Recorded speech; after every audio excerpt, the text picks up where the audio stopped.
So we've all had messages like and even, but they're just people who are just messaging the wrong number, right?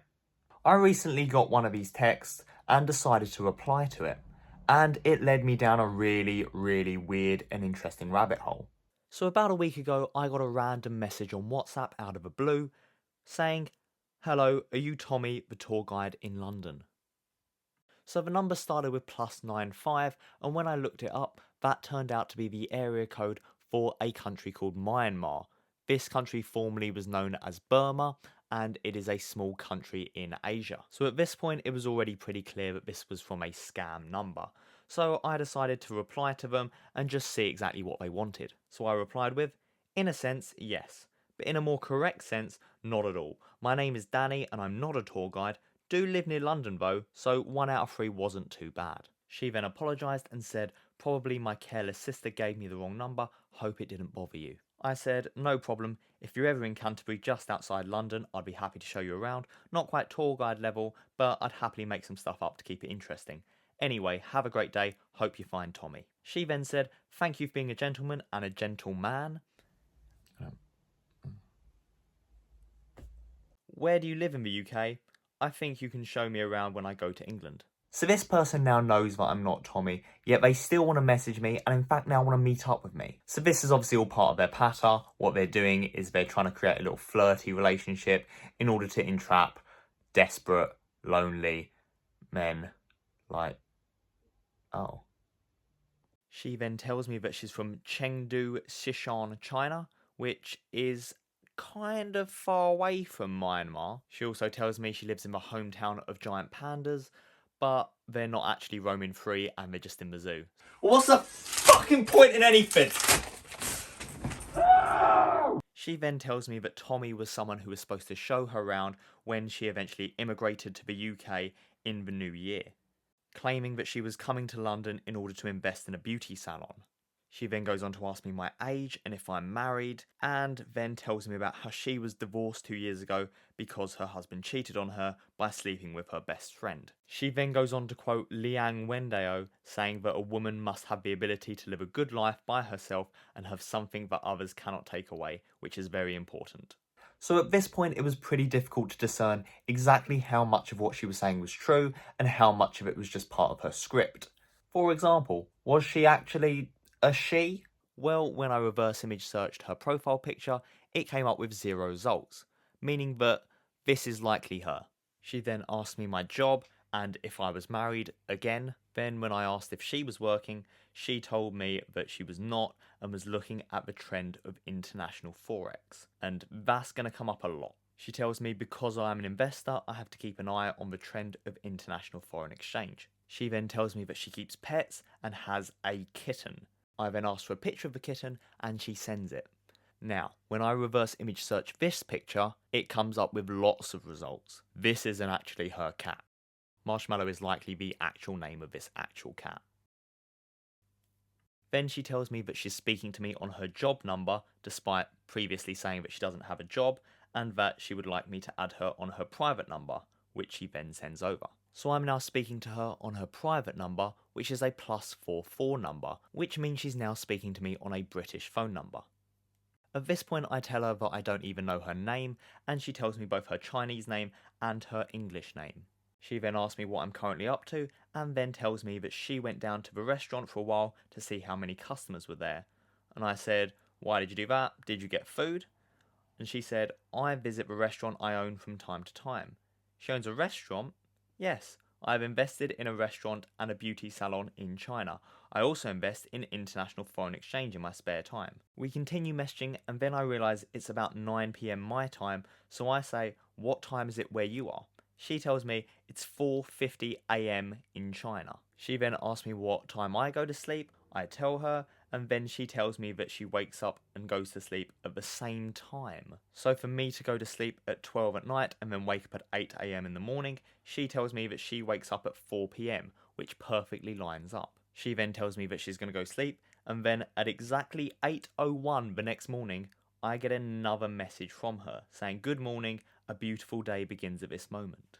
We then talk for a bit. She tells me that she's looking at the gold analysis, and then I asked for more pictures of her cat, which she then proceeds to send me 2 completely different pictures of 2 completely different cats, both of which, when reverse image searched, came up with lots of results. So now with all the evidence I've collected, I think it's a pretty good time to confront her. I say to her, I don't think these are your cats though. Then I send her the reverse image results of the other pictures of the cat she sent me. She then defends herself by telling me that the kitten pictures on this site were uploaded by my ex-husband, only now I'm divorced from him. So I then sent her some more links where you can find pictures of that cat. I also confront her about the fact that she's using an English number, and she tells me, yes, my ex-husband took me there when I travelled to the UK, including the private number I use now is also registered by my ex-husband. I told her that that didn't explain why she lied about the cat, and then there seemed to be some communication issues because she said, I lied to the cat, so you are a cat? And just to clarify, I'm not a cat. And she then told me that she'd never said it was a new picture of a cat, it was 5 years old, and that she was just calling it a kitten because her English was bad. I then straight up asked her where she got my number from, and she said, I told you from the beginning that it was my sister who gave me the wrong number. I contacted Tommy, but the number was wrong, and I got in touch with you by mistake. I said, who's Tommy? And she said, Tommy is the London tour guide my sister introduced me to because I'm going to travel to the UK after the new year. My sister said that Tommy could be my tour guide in the UK. So I then go on to ask her, why does she keep talking to me despite her knowing now that I'm not Tommy? And she says, because I will travel to the UK after the new year and even immigrate to the UK to live. So I know friends in the UK and I think I can show me around when I go to the UK. Things then proceed to calm down and she starts telling me about the music she likes. So the following day the plot only thickens further when I get another message from a different +95 Myanmar number saying, hello Mr. Jack, my aunt asked me to add you saying that you prepared my travel itinerary for me. Again I reverse image searched this person's profile picture but it came up with 0 results, meaning that this is likely a real picture of them. They then went on to say, sorry, I just checked the number, I entered the number wrong, sorry to bother you. I then asked her, did you get my number from the other person I've been speaking to? Then it seems like she quickly caught on to the fact that someone else was doing the same scam on me and then quickly left the chat. I then go back to the first person I was speaking to, send her a picture of this new person and say, do you know her? She tells me she doesn't know who she is and then tells me about how she'd like to travel to Greece. She then sends me another picture of herself. Again, when I reverse image searched it, no results came up. And then she sends me another, let's say, more provocative picture of herself, and that me and her should go to Greece together. So while all this has been going on, I've been talking to my friends and telling them all about what's happening. And one of my friends then sent me a Reddit link to a page full of people who have had the exact same scam happen to them. So let's have a little look at this Reddit page and see if it matches up. So all these people are saying that they've been getting these scams through WhatsApp, which is where I got mine. So the OP says, I had a WhatsApp message asking if I'm Kevin the tour guide. I replied no, wrong number to give the benefit of the doubt, and the scammer was trying to be friendly and sends me this.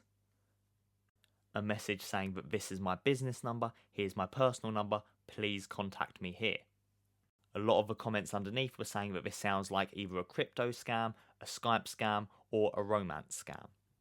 And that they shouldn't accept the private number because then they're likely to be put on a list where more scammers are going to try the same thing. Oops. Another person said that a similar thing happened to them and said that they asked for Kevin from Sydney Uni. And another saying they were contacted with a person looking for Matthew the tour guide. And one person detailed pretty much exactly what the person was going to try and do. So they said they plan for you to start talking and getting friendly with them, and then once they feel they have your trust, they will casually mention that they are involved in Bitcoin trading and are making the big bucks in investing. They will then tell you that if you send them, for example, $1,000, they will invest it for you and you will also make huge profits. The idea is to get you to send money to them and then they run away with it. Stay far, far away from them. So this is like 100% exactly the scam that they're trying to pull on me. So I went back to the person that was messaging me and straight up confronted them, sending them a link to the Reddit page and everything. They then replied with a message saying, do you mean to doubt me now? And I said, it was never your cat, was it? And she said, I do not understand what you mean. I told her, the pictures, they were never your cat. The tour guide, the restaurant, the investing in international forex, getting me to use your work number, the fact that you're awake during English hours. How long were you going to keep this going? My number was on a database, wasn't it? That's why someone else is trying the same scam on me too. And she says, what kind of scam requires me to spend so much trouble? And to her credit, that is a good point, because she's been speaking to me now for over a week, and it is a lot of commitment. I then say, how long until you would have asked me to invest in international forex? And she said, why should I ask you to invest? Did I say I want you to invest? You got it wrong. I then ask her to send proof that she is at least who she says she is, by sending a picture with her holding up 7 fingers. I then realised that taking a selfie while holding up 7 fingers would be basically impossible, so I changed it to 3 fingers. After her arguing and saying that I'm neither her boyfriend nor her husband, so why should I photograph you what I'm doing, and then a lot of back and forth, she does eventually send me a picture of herself holding up 3 fingers.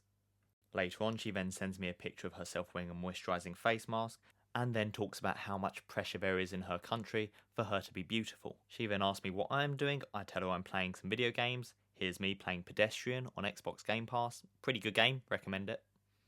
We then talk about how video games were banned in China for so long, so she's never really played any. The following day, not much happens. She tells me that she's coming to the UK in March, and also sends me another provocative picture of her. The next day was Saturday, and she wasn't online all day, so I'm guessing this is the one day she has off a week. We talk a little bit over the next few days, but there's nothing major.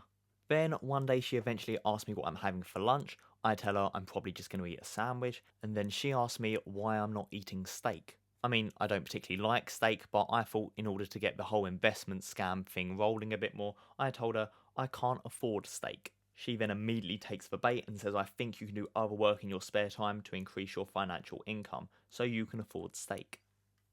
I tell her I'm too tired after working to do a second job, and she says you can do your second job on your phone. It will be easy. I say how? She says, for example, part-time. And I say, do you have any examples? She says, I also have a part-time job now to increase my financial income. I'm currently buying a gold deal. So I say, tell me more about what you do. And she says, I'm now buying gold trading to increase my economic income. Do you know the world's largest gold trading platform, MT4? And I say, I've not heard of it. She says, have you heard of Forex? I haven't, no. So she then starts giving me instructions of how to download this app, telling me to download MetaTrader 4. And when I look on the App Store, I see that there's a MetaTrader 5. Like, if you're going to try and scam me, at least don't do it with an outdated app, yeah? Only squares are still getting scammed on MetaTrader 4. She says MetaTrader 4 is better, MetaTrader 5 has only been out for 2 years. Not fully seeing the logic there. She then tells me to register on the app and send her lots of screenshots of what I'm doing. Then she tells me to download an app called Coinbase. Now, Coinbase is an app where you can buy and sell cryptocurrency. And this is where I came to a bit of a roadblock with dragging out this scam. So Coinbase asks for one piece of identification and a recent utility bill. And as my ID is under the name Daniel and my utility bill is under the name Danny, the app wouldn't actually allow me to verify my account. This then started to really annoy her. Her messages were coming in rapid succession, whereas usually I'd have to wait a good few minutes before getting a reply. She then tells me if I have a computer to go to the website poloniex.com and says I can use this encryption platform for deposits and withdrawals, to which I say I don't have any money to invest. And she says the account you're using tonight is from a dummy account, you can try it for £200. And I say I don't have £200. And she says you don't even have £200, do you? She then tells me to just invest with a virtual account, and I ask how would that even make money, and she says that it can help me gain experience and help me pass the time, to which I say, why would I want to pass the time? You know how busy I am. Anyway, what are you doing at the moment? Completely changing the subject, to which she's not a fan of, and she replies with, uh-huh, then goes on to tell me about how she's looking at the gold chart investment a bit more. I say to her, you sure do like your gold trade, and that I don't really care too much about making all this fictitious money. She then goes on a bit of a tirade telling me about how important money is, saying money makes life better, how can you stay together without financial support, love without money is just a pot of loose sand and the wind blows away. I mean, she's being quite poetic, but still. Have you ever thought that in case your family urgently needs a large sum of money one day, you can take out the money? And then tries to give me a weird sob story saying, you may not know that when I was a child, my family was not rich and many of my dreams could not be realised. They all depended on their own hard work when they grew up to get what they are now. Although the economy is good, the dreams of the past are no longer the same as before. And I tell her, I don't really care. And that I don't really fancy investing in Bitcoin. She then tells me how we're investing in gold and not Bitcoin, and how gold is the best, most valuable preserving investment due to its steady rise. Even if gold falls, gold will rise rapidly. So at this point, I'm just trying to fuck with her. I tell her, I don't really like gold. I prefer silver. Silver is often a less volatile market and a safer investment over a long time. I mean, I don't actually think that's true, but I just wanted to wind her up. She even again tells me about how good gold is and how it's rising rapidly due to global economic downturn and currency devaluation. And I just say, nah, silver is cheaper to mine, it's more readily available, it's shiny. If I were to invest in any precious metal, it would be silver. You should invest in silver. She says, I only buy gold now. And I say, have you ever considered silver? She says, no, never. I say, you should at least look into it. I, on the other hand, am not really fussed about investing. I try and change the subject and say, so what's your favourite colour? And she says, I love gold. What a surprise. I then tell her that she seems angry, and she tells me she's not, and then I say, oh okay, that's good. And she gives me another, The next morning she says, what social software do people in the UK use? And I say Facebook, Instagram, YouTube. Speaking of which, please like, comment and subscribe. And she says, do you have a social group chat? What's a social group chat? Just chat group. Like with my friends? Yes, life group. I tell her, Yes, I do. can you pull me in? Facebook or Instagram? Why? Because I'm going to travel to the UK and I want to meet more friends. I don't think I'll be alone when I travel to the UK. So it seems like now she's given up on me and is now just trying to target my friends. So I spoke to some of the friends that I was updating about all this, and to my surprise, they were up for doing it. So that's when we created the Silver Fan Group, where we all talked about how much we loved silver, how good of an investment it was, and how if there was only someone who could help them make investments. She then told me that she'd make a Facebook page and that because her internet was quite slow, it might take a while. A little while later I asked her how it was going, she said don't rush me, and she hasn't given me any updates since. Thereby leaving me and the rest of the Silver Fan Group with no way to invest in the most precious metal there is. Love. And silver, of course. Hopefully we've all learnt a very important lesson that you shouldn't reply to those wrong number texts. In fact, don't reply to any text, even if it's your dying mother asking you to take her to the hospital because her kidneys have packed up, she needs dialysis. Don't, ignore it, because it's just a scam. She just wants you to invest in gold. Don't listen to her, just ignore it. Block her number. She can get her own kidneys. What's the fucking point in... I can't even...